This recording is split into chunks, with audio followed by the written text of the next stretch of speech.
اللهم صل على سيدنا محمد وعلى آل سيدنا محمد وبارك وسلم. بسم الله الرحمن الرحيم. الحمد لله رب العالمين والعاقبة للمتقين والصلاة والسلام على رسوله الكريم وعلى آله وأصحابه أجمعين. اما بعد. محترم دوستو بزرگوں، کئی دنوں سے مجاہدہ پر بات چل رہی ہے. آج بھی وہی ہے کہ اللہ تک پہنچنے کا راستہ وہ بھی مجاہدے سے ہوتا ہے. جی، اللہ تک پہنچنے کا راستہ. پہلے گیا مجاہدہ اختیاریہ اور مجاہدہ اضطراریہ. ایک خود مجاہدہ کرنا اور ایک حالات جو آئے اس کو برداشت کرنا، اس کو مجبوری مجاہدہ کہتے ہیں، مجبور ہو کر کرنا پڑتا ہے. آج ہے اللہ تک پہنچنے کا راستہ. حضرت تھانوی رحمۃ اللہ علیہ فرماتے ہیں طریق الوصول الی اللہ تعالی بعدد انفاس الخلائق. جس طرح وصول کی ایک صورت یہ ہے، وصول یعنی اللہ تک پہنچنا، اس کی ایک صورت یہ ہے کہ حرم میں نماز پڑھو، یہ بھی ایک صورت ہے. کہ کسی عذر سے گھر میں نماز پڑھو اور حرم کو ترستے رہو، یہ بھی ایک صورت ہے. یعنی دیکھو، ایک ہے کہ حرم میں نماز پڑھو اور ایک ہے حرم میں نہ پڑھ سکو لیکن عذر کی وجہ سے گھر میں پڑھو، حرم میں جانے کو ترستے رہو. تو اب اس کو سمجھو تھوڑا سا. بزرگوں کا یہ مقولہ عربی میں مشہور ہے، طریق الوصول الی اللہ تعالی، اللہ تعالی تک پہنچنے کا راستہ، بعدد انفاس الخلائق، اللہ جل شانہ تک پہنچنے کے طریقے اتنے ہی ہیں جتنی مخلوق کے سانس. دیکھو بہت بہترین بات بتائی. ہاں، ہم ایک راستہ جانتے ہیں، بس اللہ تک جانے کا یہی راستہ ہے، پھر ڈیلے ہو کر بیٹھ جاتے ہیں. کتنی بہترین بات ہے کہ اللہ تعالیٰ تک جانے کے راستے اتنے ہیں جتنے مخلوق کے سانس. یعنی جس طرح ہر انسان کا سانس الگ الگ ہے نا، ایک مرتبہ لیا اور نکالا، اور تو کتنے سانس، تو جتنے سانس الگ الگ، اسی طرح اللہ تک پہنچنے کے راستے بھی الگ ہے. ہر انسان کو ایک ہی لگا بندہ طریقہ بتانا مشکل ہے. دیکھو کتنا اللہ نے دین کو آسان کر دیا. دیکھا ایک راستہ نہیں ہے. اللہ اکبر، یہ بہت اہم بات، اس پر ذرا غور کرو کہ یہ اللہ تک جانے کے راستے مشکل ہمیں اس لیے لگ رہا ہے کہ ہم نے ایک ہی راستہ جانا ہے یا دو چار راستے جانے ہیں. یہاں تو کہتے کہ اللہ تک جانے کے اتنے راستے ہیں کہ بہت سارے، جیسے انہوں نے مثال دی نا، اب اس کی تفسیر آئے گی کہ حرم میں نماز پڑھو، وہ بھی اللہ تک جائے گا. اور ایک آدمی حرم میں نماز نہیں پڑھتا ہے، گھر میں پڑھ رہا ہے اور لیکن حرم کو ترس رہا ہے، وہ بھی اللہ تک جائے گا. وہ بھی ایک راستہ ہے، یہ بھی ایک راستہ ہے. یعنی تمام انسانوں کے لیے کوئی ایک ہی ذریعہ لازم نہیں ہے. جی لازم نہیں ہے. عجیب، سینکڑوں ذریعے اللہ تعالیٰ نے اپنے وصول کے لیے پیدا فرما رکھے. بڑے عجیب، مجھے بھی واقعتاً بہت ہی کتنا آسان، اس کو کہتے ہیں دین آسان ہے، اس کو کہتے ہیں دین آسان ہے. اگر ایک راستہ ہوتا تو ہر ایک کی طبیعت قبول نہیں کر سکتی. تو فرمایا ہر ایک کے جانے کا، اللہ تک جانے کے راستے الگ الگ ہے، بہت آسان ہے. تو وصول کے لیے سینکڑوں ذریعے اللہ تعالیٰ نے اپنے وصول کے لیے پیدا فرما رکھے. وصول یعنی پہنچنے کے لیے. وصول، اگر ایک انسان کو حرم شریف کی حاضری کا موقع نصیب ہے تو اس حاضری سے اللہ تعالیٰ کا قرب حاصل کر سکتا ہے، اور جسے اس کا موقع نہیں ملا تو وہ خود کو محروم نہ سمجھے. اس کے لیے حرم کی حاضری کا شوق اور حسرت ہی ذریعے تقرب بن سکتا ہے. دیکھو ایک آدمی کینیا میں ہے، نیروبی میں ہے، مباسا میں ہے، اور ایک آدمی حرم میں گیا ہوا ہے، تو جو گیا ہوا ہے وہ حرم میں بیٹھ کر اللہ کا تک پہنچنے کا وصول اور وہ راستہ طے کر رہا ہے، تو جو یہاں بیٹھا نہیں کر سکتا؟ فرمایا جو یہاں بیٹھا ہے لیکن اس کو حسرت اور جانے کا شوق ہے لیکن مجبوری کی وجہ سے نہیں جا سکتا، فرمایا اس کو بھی ذریعے تقرب بن سکتا ہے، اس کا نہ جانا بھی اللہ تک جا پہنچنے کا راستہ بن سکتا ہے۔ یہ سمجھو، فرمایا ایک انسان کو حرم شریف کی حاضری کا موقع نصیب ہے، وہ تو اپنا سارا خرچہ کر کے پہنچ گیا، تو وہ اس حاضری سے اللہ تعالیٰ کا قرب حاصل کر سکتا ہے حاضری سے، اور جسے اس کا موقع نہیں ملا تو وہ خود کو محروم نہ سمجھے، اس کے لیے حرم کی حاضری کا شوق اور حسرت ہی قرب کا ذریعہ بن سکتا ہے۔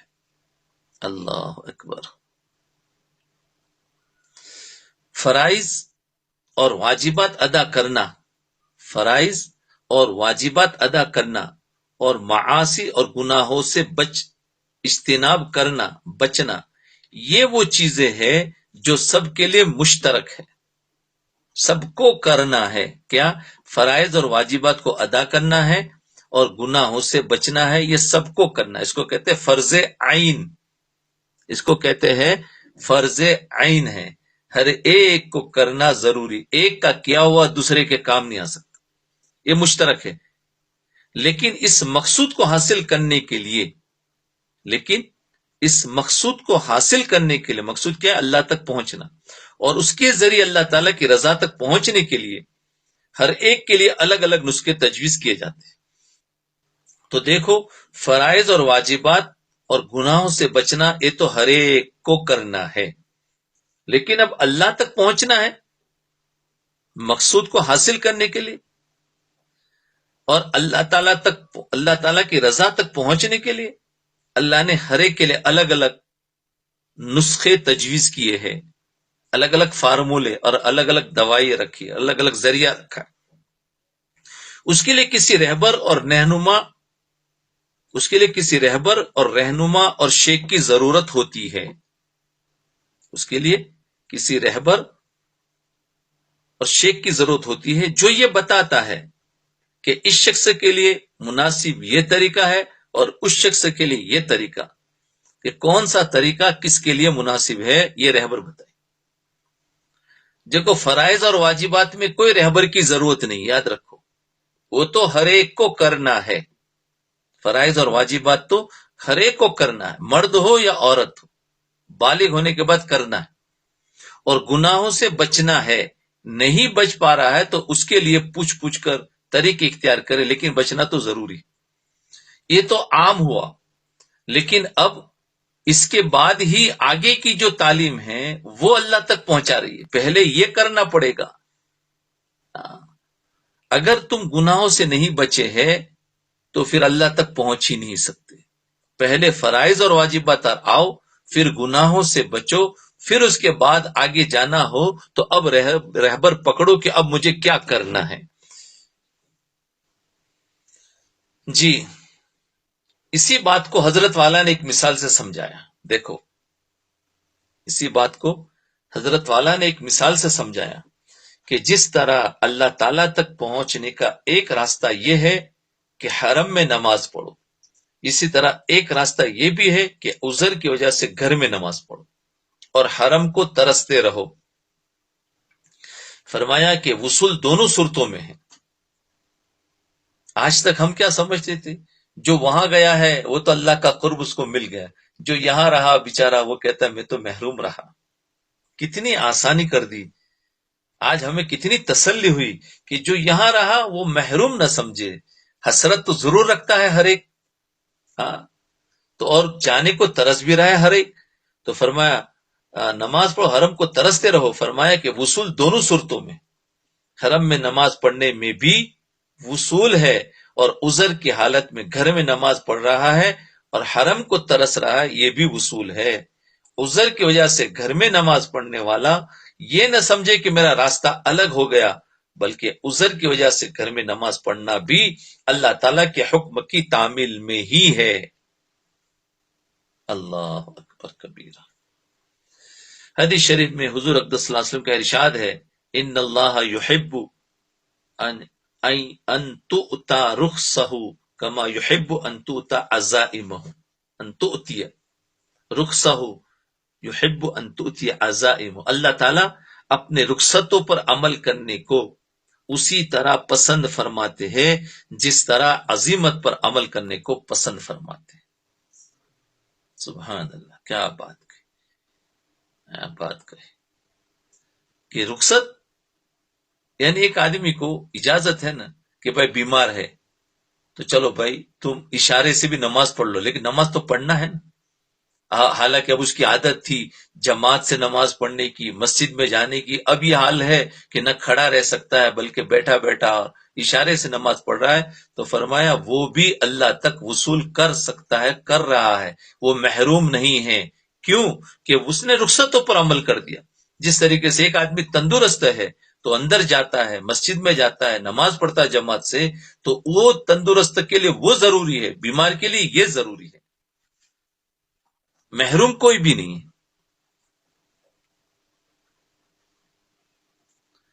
اللہ، صرف عزیمت پر عمل کرنے کی صورت میں ہی وصول نصیب ہوگا ایسا نہیں۔ لہٰذا یہ نہ سمجھنا چاہیے کہ نہیں صرف عزیمت پر، مجاہدے پر عمل کرنے کی صورت میں ہی میں وصول نصیب ہوگا، وصول نصیب ہوگا، کہ نہیں نہیں میں تو ایسا ایسا ایسا کروں گا تو ہی مجھے تو اجر ملے گا اور زیادہ اجر ملے گا، اور اس کے علاوہ ایسا کروں گا تو نہیں ملے گا۔ نہیں، وہ رخصت بھی اللہ نے دی ہے اور عزیمت یعنی مجاہدہ بھی اللہ نے دیا ہے، بلکہ رخصت پر عمل کرنے سے بھی وصول کی نعمت سے سرفراز ہو جائے گا۔ اگر جائز عذر ہے اور شریعت کے مطابق ہے تو جان بوجھ کر کرے گا تو پھر وہ حدیث آئے گی کہ میرا جی چاہتا ہے ان کے گھروں کو آگ لگا دوں، پھر وہ ہوگا جو جان بوجھ کر کرتا ہے۔ لیکن جو عذر کی وجہ سے کر رہا ہے تو اس کو تو وہی اجر مل رہا ہے۔ تو یہ ہے دین کو نہ سمجھنے کی وجہ سے بعض مرتبہ انسان بڑا سوچ میں ہوتا ہے کہ ہو پھر کیا ہوگا، پھر کیا ہوگا۔ اب بیچارہ بیمار ہے اور وہ سوچ رہا ہے کہ اب میرے کو تو بہت ہی محروم ہو گیا، میرے کو تو یہ پریشانی ہو گئی۔ اس سے پہلے بتایا جیسے معمولات کے چھٹنے پر، ماں باپ کی خدمت کرنے پر، ہاں تو اگر وہ چھوٹ گیا تو اللہ تعالیٰ فرماتا تو محروم نہیں ہو، وہ کر کے جو مل رہا تھا وہ تمہیں نہ کر کے اب خدمت کے ذریعے سے مل رہا ہے، تو کرنا تو ہوا، محروم کہاں ہے۔ ہاں طریقہ بدل گیا کہ وہ طریقہ معمول پورا کر کے جا رہے تھے، یہ طریقہ خدمت کر کے جا رہے، لیکن تمہارا چلنا تو جاری ہے، اجر تو پورا پورا مل رہا ہے۔ اب ہمارے ذہنوں میں کیا ہوتا ہے، دین نہ جاننے کی وجہ سے ہم سمجھتے وہ پورا نہیں ہوا اس لیے میں محروم، اور یہ بولے یہ تو کچھ بھی نہیں، اصل تو وہ تھا، نہیں وہ بھی اصل ہے یہ بھی اصل ہے۔ ذرا سمجھو اس بات کو، اللہ کرے اللہ ہمیں سمجھا دے کہ اصل دونوں ہیں۔ جس طریقے سے ایک آدمی بیماری کی وجہ سے فرمایا نہیں جا سکتا ہے، گھر میں بیٹھا ہے نماز پڑھا، اور ایک آدمی تندرست ہے مسجد میں جا رہا ہے، تو وہ بھی صحیح کر رہا ہے یہ بھی صحیح کر رہا ہے۔ اگر جائز عذر ہے اور شریعت کے مطابق ہے اور اس پر واقعی اطمینان ہے کہ عذر کی حالت ہے، اس کو بھی اطمینان ہونا چاہیے کہ واقعتاً عذر کی حالت، تو اس وقت رخصت پر عمل کرنے میں بھی انشاءاللہ وہی ثواب اور انوار و برکات حاصل ہوں گے جو عزیمت پر عمل کرنے کی صورت میں حاصل ہوتے ہیں۔ اللہ اکبر۔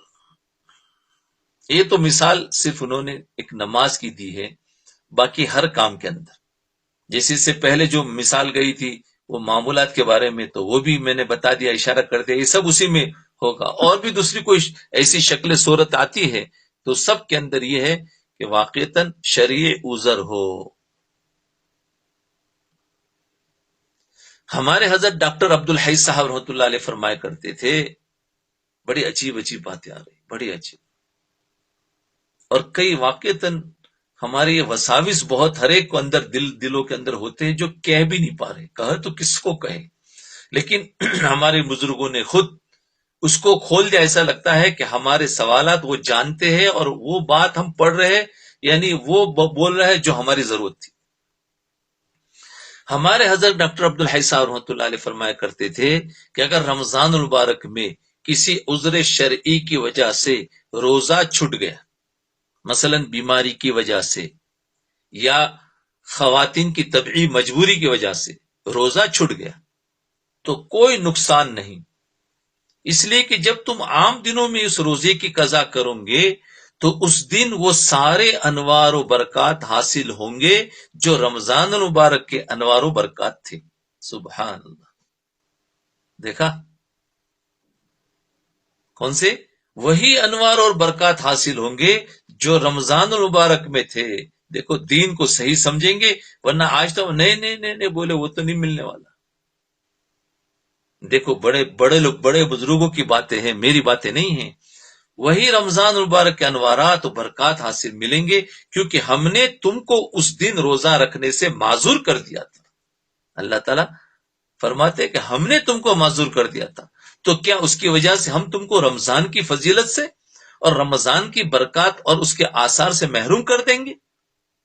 یہ تو اللہ تعالیٰ کے ساتھ کوئی اچھی امید نہ ہوئی، بلکہ امید یہی رکھنی چاہیے کہ اللہ تعالیٰ اس قضا کے اندر وہی برکات، وہی اجر و ثواب عطا کریں گے۔ اللہ اکبر، کتنی بڑی بات ہے بھائی، دیکھو عجیب بات ہے۔ اگر ہم ایسا دن سمجھ جاوے تو ہمارے پر کہیں اشکال ہی پیدا نہیں ہوگا، کیونکہ ایسا بھی اور ایسا بھی دونوں طرح کا دین ہے جی۔ تو یہ ہے کہ ہم ایسے دائی بنے کہ نا امید نہ کرے۔ دیکھو یہاں کی باتیں سب پڑھنے کے بعد کہ ہمیں ایک امید بنتی ہے، نا امیدی ختم ہو جاتی، ورنہ انسان نا امیدی میں چلا جاتا۔ اللہ اس کے روزہ کے قضا ہونے پر بیماری کی وجہ سے تو اس کو ایک افسوس ہو رہا ہوتا ہے، حالانکہ بعد میں بھی قضا رکھے۔ کون فرما رہے؟ ڈاکٹر عبدالحی صاحب فرماتے ہیں، فرمایا نہیں، اللہ وہی انوار اور برکات عطا فرمائیں گے۔ پھر فرمایا دیکھو دین اتباع کا نام ہے، جیسے گزشتہ کل بھی آیا تھا، دین کیا ہے؟ شوق پورا کرنے کا نام نہیں، دین اتباع کا نام۔ کیا مانا؟ دین ماننے کا نام۔ اسی لیے ہمارا نام ہی کیا ہے؟ مسلمان۔ مسلمان کا معنی کیا ہے؟ ذرا دیکھو ڈکشنری میں، مسلمان کا معنی ہے ماننے والا،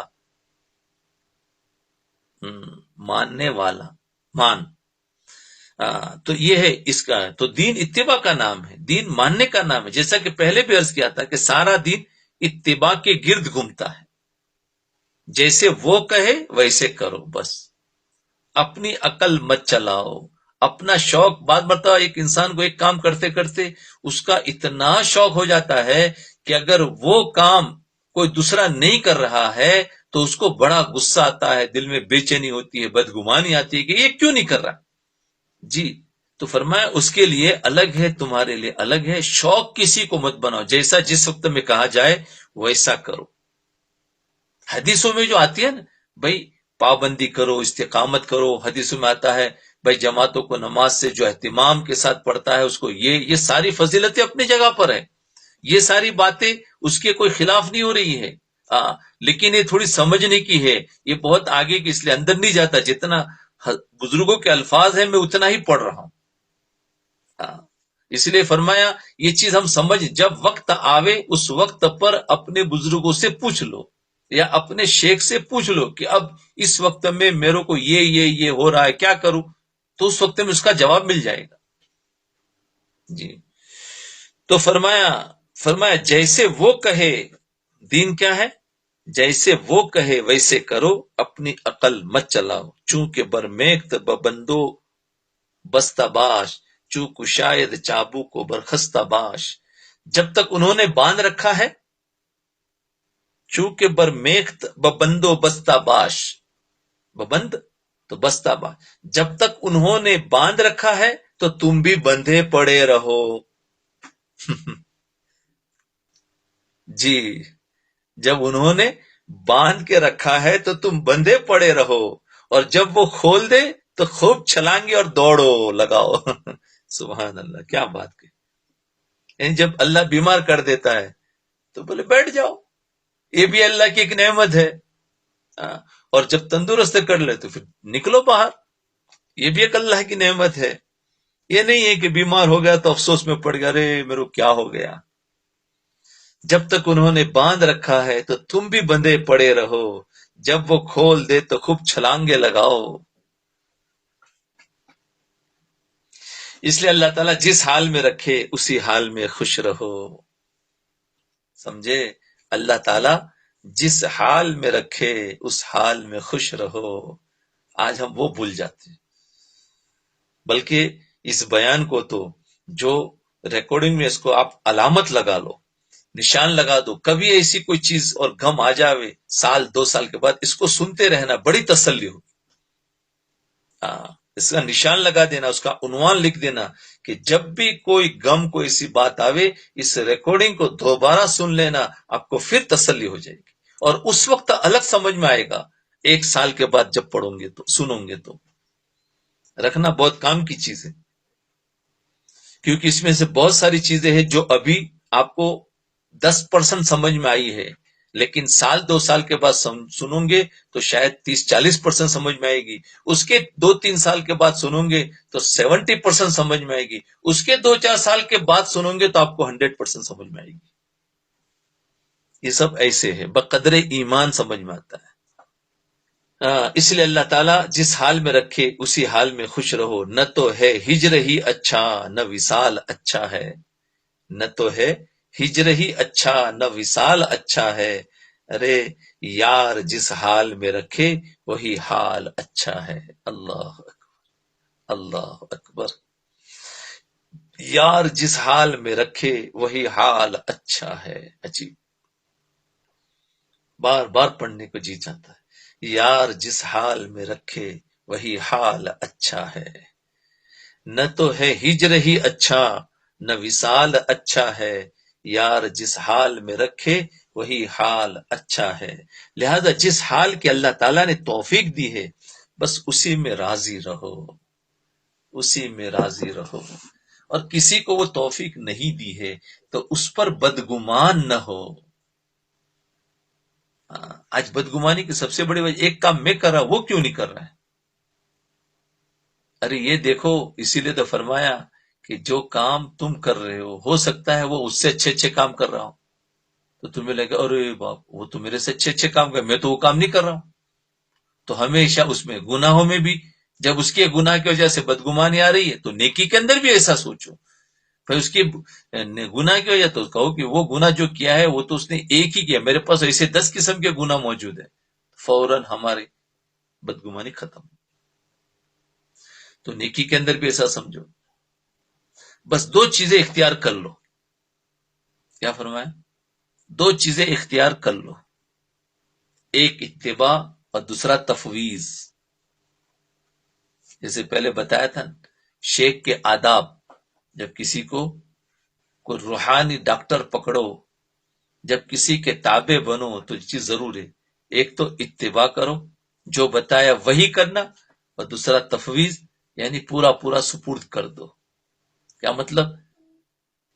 پوچھتے رہو، جو حال آئے وہ حال بتا دیا کرو۔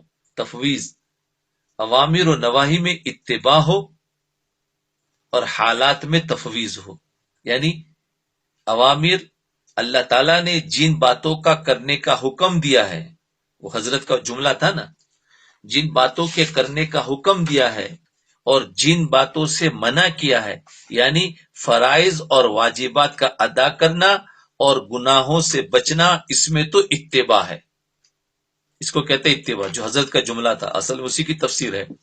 تو فرمایا اللہ تعالیٰ کے اوامر اور اللہ تعالیٰ نے جن سے بچنے کو کہا ہے وہ گناہ سے بچنا، یہ تو اتباع ہوا، اور دوسرا جو اللہ کی طرف سے حالات آگئے، جو گئے مجاہدہ استراریہ جو گیا، وہ فرمایا وہ جو اللہ کی طرف سے حالات آ گئے، غم کے، ذلت کے، بیماری کے، نقصان کے، تو فرمایا اس میں تفویض کر دو، یعنی اللہ نے جو چاہا وہ ہوا، کوئی شکایت نہیں۔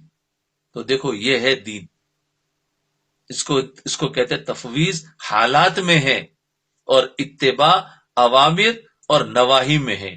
اسی کو اوامر کرنے کے حکام، نواہی بچنے کے حکام، یعنی فرائض اور واجبات کا کرنا اور گناہوں سے بچنا، اسی کو آسان دوسرے لفظوں میں اوامر اور نواہی کہیں گے۔ تو اوامر اور نواہی میں اتباع ہو اور حالات میں تفویض ہو۔ اب ایسے پڑھو گے سمجھ، حالات کا مطلب جو پچھلا جو چلا بتایا کہ مجاہدہ اضطراریہ یعنی اللہ کی طرف سے کوئی بھی پریشانی اور مصیبت آ گئی ہے، اس میں تفویض کر لو، سپرد کر لو کہ اللہ تیری طرف سے اگر یہ حال آیا ہے میں راضی ہوں، اس کو کہتے تفویض۔ اللہ تعالیٰ کی طرف سے جو امر آ رہا ہے، سمجھنا، ذرا غور کرنا، اس لیے میں تھوڑا آرام سے بول رہا ہوں کہ بعض مرتبہ انسان سوچتا ہے، سوچتے سوچتے پھر سمجھ میں آتا ہے۔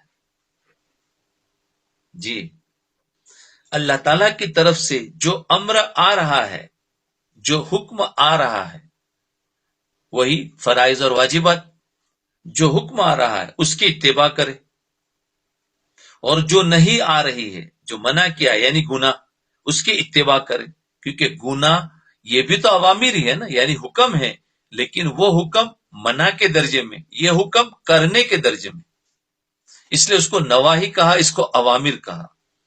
تو نواہی کی بھی اتباع کرنا ہے، اور دنیا میں جو حالات پیش آ رہے ہیں، دنیا میں جو حالات پیش آ رہے اس میں تفویض اختیار کرے۔ اب تفویض کے معنی کیا ہے؟ تفویض کے معنی ہے اللہ تعالیٰ کے حوالے کرنا، اللہ پر بھروسہ کرنا کہ جو کچھ انجام ہوگا وہ اللہ تعالیٰ کی طرف سے ہی ہوگا اور خیر ہی ہوگا۔ اگر یہ دو چیزیں حاصل ہو جائے، بس سمجھ لو کہ اللہ تعالیٰ کے ساتھ تمہارا تعلق قوی ہو گیا۔ بھائی سبحان اللہ، کیا بات ہے، کتنا آسان دین بتا دیا، طبیعت خوش ہوگی، کتنا آسان بتا دیا۔ یاد رکھو، واپس بتاتا ہوں، دو چیزیں ہیں، دو تیجی چیزیں اختیار کر لو، ایک اتباع اور دوسرا تفویض۔ اتباع اور تفویض، اتباع اوامر اور نواہی میں، اور تفویض حالات میں سپرد کرتا ہوں۔ عجیب، ایسے پہلے بھی مجاہدات ہے نا، دو قسم کے، کون سے؟ مجاہدہ اختیاریہ، مجاہدہ اضطراریہ۔ اس سے پہلے بھی اسی کچھ باتیں تھی، عجیب عجیب پوائنٹ ہوتے تھے۔ تو خیر یہ بات یاد کر لو، تو سمجھو جس کو دو چیزیں حاصل ہوگی اس کو کیا ہوا؟ فرمایا اللہ تعالیٰ کا تعلق مل گیا۔ دیکھو کتنی آسان بات ہے، اللہ تعالیٰ کا تعلق مل گیا۔ اور آج ہم پتہ نہیں اللہ تعالیٰ کے تعلق کو پتہ نہیں کیا بنا رکھا ہے کہ ایسا کچھ ہو تو پتہ چلے گا کہ مجھے اللہ کا تعلق ملا۔ آج ہم اصل میں اس چیز کو ڈھونڈ رہے ہیں کہ ایسا تو ہوا نہیں اور ایسا تو ہوا نہیں، یعنی ابھی تک مجھے تعلق نہیں ملا، اور دیکھو اس میں تو کیا ہوا، تعلق مل گیا۔ وہ ہمارے ذہنوں میں، عوام میں جو باتیں چل رہی ہے اس کی وجہ سے ہمارے ذہنوں میں ایک پکچر ہے اس کا کہ ایک صورت ہے، ایسا ہوگا تو تعلق ملا ہے۔ بھائی کچھ نہیں ہے، بس اوامر پر آ جاؤ، نواہی سے بچ جاؤ، اور حالات میں صبر کر لو، بس کام ہو گیا۔ تعلق قوی مل گیا، آپ کو تعلق قوی مل گیا، کمزور بھی نہیں ہے، قوی تعلق ہو گیا۔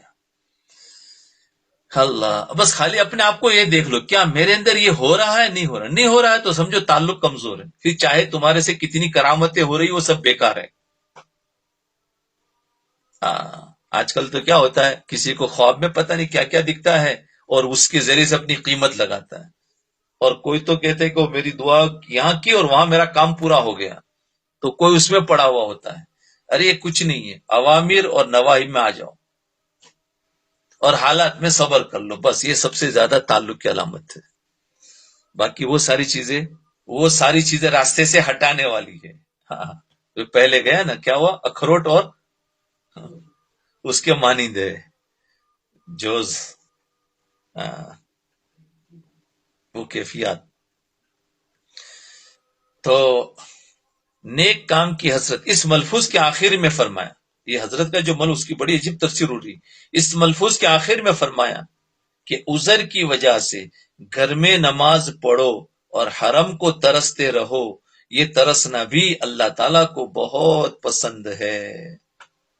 اللہ، یعنی انسان کسی وجہ سے کوئی نیک عمل نہیں کر پا رہا ہے، بیان نہیں کر پاتا ہوں، جی چلو اللہ نے جتنا دے دیا ہے بس اسی کو غنیمت سمجھ لو، پچھلے افسوس کرتے رہو، بس بات وہی چل رہی ہے، تو محروم نہیں ہوں گے۔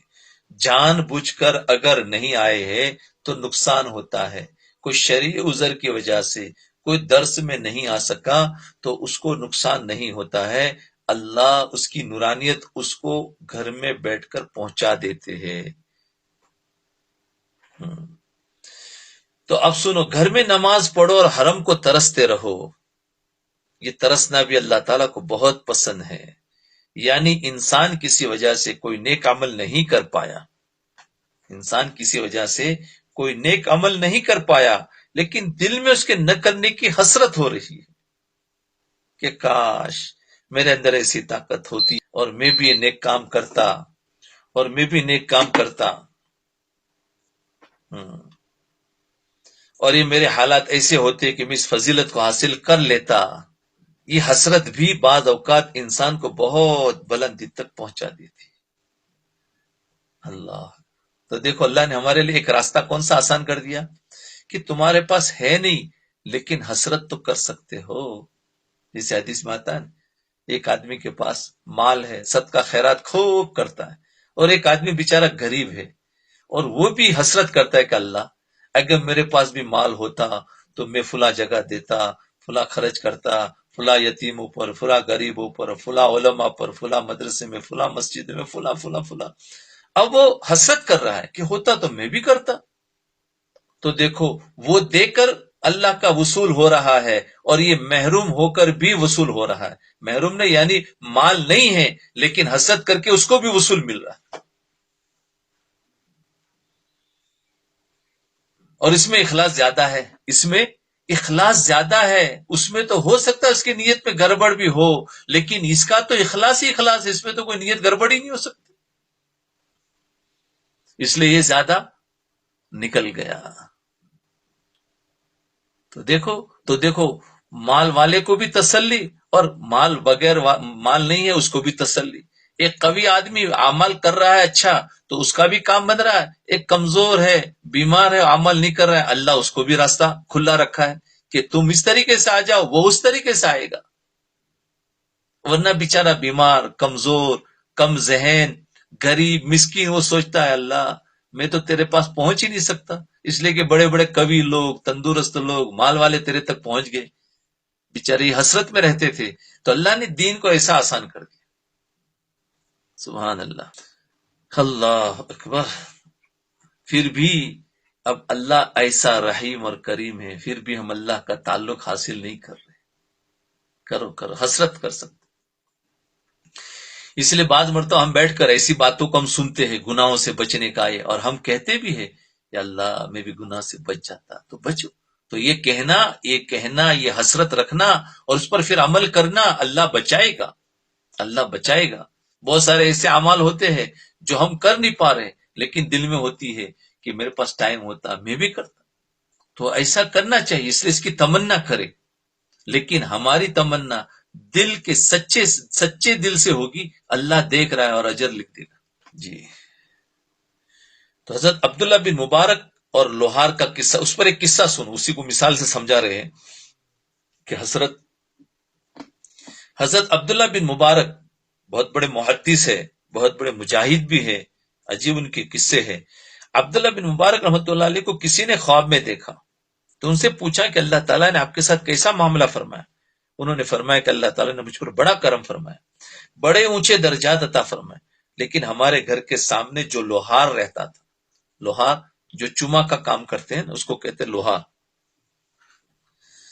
جی، تو گھر کے سامنے جو لوہار رہتا تھا اس کو جو درجہ ملا اس کو جو درجہ ملا وہ درجہ ہمیں نصیب نہیں ہوا۔ لو، اللہ کیا فرما رہے کہ مجھے تو اللہ نے الحمدللہ مغفرت تو کر دی، بڑے اونچا درجات دیا، لیکن میرے گھر کے سامنے ایک لوہار تھا، وہ اس کو جو درجہ ملا وہ مجھے نصیب نہیں ہوا. حالانکہ حضرت عبداللہ بن مبارک رحمۃ اللہ علیہ اتنے بڑے بزرگ، محدث، فقی، صوفی، اللہ کے خاص نیک بندے تھے، یہ ساری صفات ان کے اندر. اس کے باوجود ان کا درجہ لوہار کا سا درجہ نہ ہوا. تو لوگوں نے جا کر لوہار کی بیوی سے پوچھا. اب لوگوں نے دیکھا کہ اچھا اتنا ہو تو اس کے کیا عمل تھے، لاؤ جا کر پوچھے. کیونکہ آج ہر انسان کو شوق ہوتا ہے نا کہ جا کر پوچھے. تو فرمایا اس کی بیوی سے پوچھا کہ تمہارے شوہر میں کیا ایسی بات تھی کہ جس کے نتیجے میں وہ حضرت عبداللہ بن مبارک رحمت اللہ علیہ سے بھی آگے بڑھ گیا. حالانکہ بیچارہ وہ تو لوہا کٹتا تھا روزانہ، لوہے کو گرم کرتے ہیں نا، پھر اوپر سے وہ ہتھوڑا مارتے ہیں، اور کتنا وزنی ہتھوڑا ہوتا ہے آپ نے تو دیکھا بھی نہیں ہوگا. بہت وزنی ہوتا ہے، لگ بھگ شاید 5 کلو کا ایک ہوگا، وہ 5 یا 10 کلو کا. تو اس کو اٹھاتے لکڑی کے ڈنڈے اور پھر اس پر لوہے پر پٹکتے ہیں، تو اس کا رات دن لوہے کو مارنا کرنا. تو فرمایا جس کے نتیجے میں وہ ان سے آگے بڑھ گیا. تو حضرت عبداللہ بن مبارک اس کے درجے پر حسرت کر رہے. اس کی بیوی نے کہا کہ وہ کوئی خاص عمل تو نہیں کرتا، عمل تو کوئی خاص نہیں، سارا دن تو وہ لوہا پیٹتا رہتا تھا، یعنی لوہے کو پیٹنا مارتے رہتے تھے، گرم کر کے اس کو پتلا جو بنانا بناتے تھے. البتہ اس کے اندر 2 باتیں تھی. یہ تھا، سنو، اس کے اندر 2 باتیں تھی. ایک یہ کہ جب اذان کی آواز اس کے کان میں آ جاتی تو فوراً اپنا کام بند کر دیتا تھا. یعنی کچھ نہیں، نیکی تو کچھ نہیں تھی، لیکن کم سے کم اتنا تو کر دیتا کہ اللہ کی اذان آتی، منادی کی آواز آتی تو بند کر دیتا. حتیٰ کہ اگر ہتھوڑا مارنے کے لیے سر پر اٹھایا ہوا ہے، اسی وقت اذان کی آواز کان میں پڑی تو اس ہتھوڑے سے چوٹ مارنا گوارا نہیں کرتا تھا، اور اس سے اٹھے ہوئے ہتھوڑے کو پیچھے کی طرف ہی پھینک دیتا. یعنی اس ہتھوڑے کو مارنے کا طریقہ کیا ہوتا ہے، اسے اٹھا کر پیچھے لے جاتے، کندھوں کے پیچھے جا کر، وہ ڈنڈا ساتھ میں ہوتا، پھر اس کے بعد اس کو زور سے پٹکتے ہیں. تو وہ جب پیچھے ہوتا تو ظاہر بات ہے وزن اٹھا کر تو اتنا کیا ہے، تو اذان کی آواز آتی تو وہیں پیچھے چھوڑ دیتا. تو گوارا نہیں کرتا، اس اٹھے ہوئے ہتھوڑے کو پیچھے کی طرف ہی پھینک دیتا تھا اور اٹھ کر نماز کے لیے مسجد چلا جاتا. ایک کام تو یہ تھا اس کا. دوسری بات یہ تھی کہ ہمارے گھر کے سامنے حضرت عبداللہ بن مبارک رحمت اللہ علیہ رہا کرتے تھے. وہ اپنے مکان کی چھت پر رات کو اس طرح کھڑے ہو کر نماز پڑھتے تھے. عبداللہ بن مبارک رات میں اپنے مکان کے چھت پر جس طرح لکڑی کھڑی ہوئی ہو، لکڑی یعنی ایسا سکون سے نماز پڑھتے. تو میرا شوہر ان کو دیکھ کر بڑی حسرت کے ساتھ یہ کہتا تھا کہ اللہ تبارک و تعالیٰ نے ان کو دیکھو معاش سے فراغت عطا فرما، یعنی ان کو روزی روٹی کا کوئی مسئلہ نہیں ہے، کتنی فراغت عطا فرما دی ہے، فارغ ہے، کتنے سکون سے نماز پڑھتے ہیں، اس کے نتیجے میں ساری رات کھڑے ہو کر عبادت کرتے ہیں. تو وہ خود کہتا تھا اگر ہمیں بھی ایسی فراغت ہوتی، میں بھی دن کو نہ تھکتا تو میں بھی رات بھر کچھ عبادت کر لیا کرتا تھا. دن میں ہتھوڑے مار مار کر کہ لوہے کے سامنے رہ کر اتنی محنت ہوتی ہے کہ تھک جاتا ہو، کچھ کرنے کے قابل نہیں رہتا. ان کے پاس ٹائم ہے اور وقت ہے، فرصت ہے، وہ عبادت کر لیتے. میرے پاس بھی ہوتا تو میں بھی کر لیتا، لیکن مجھے معاش کی فکر ہے، روزی کی فکر ہے، سارا دن لوہا کوٹنے میں گزر جاتا ہے، پھر تھکاوٹ کی وجہ سے رات کو جاگنے کی ہمت نہیں ہوتی، ورنہ ہم بھی تہجد کی کچھ رکعتیں پڑھ لیا کر. یہ حسرت کیا کرتے. لوگوں نے سن کر کہا کہ بس یہی باتیں تھی جن کی وجہ سے اللہ تعالیٰ نے ان کو وہ درجہ عطا فرمایا جو حضرت عبداللہ بن مبارک رحمت اللہ علیہ کو نصیب نہ ہوا. بتاؤ، وہ کر کے بھی اس درجے تک نہ پہنچے، یہ نہ کر کے حسرت کر کے اس سے بھی آگے کے درجے تک پہنچ گئے. سبحان اللہ بھائی. تو دیکھو یہ بھی ایک راستہ ہے.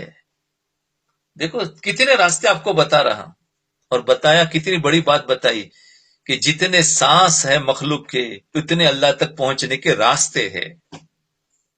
اس جملے کو یاد رکھنا، اللہ تک پہنچنے کا ایک راستہ نہیں. تو ہمارا نفس جو ہے نا وہ ہمیں مارتا ہے، او تیرا کیا ہوگا، اس نے سارے راستے بلاک کر دیے.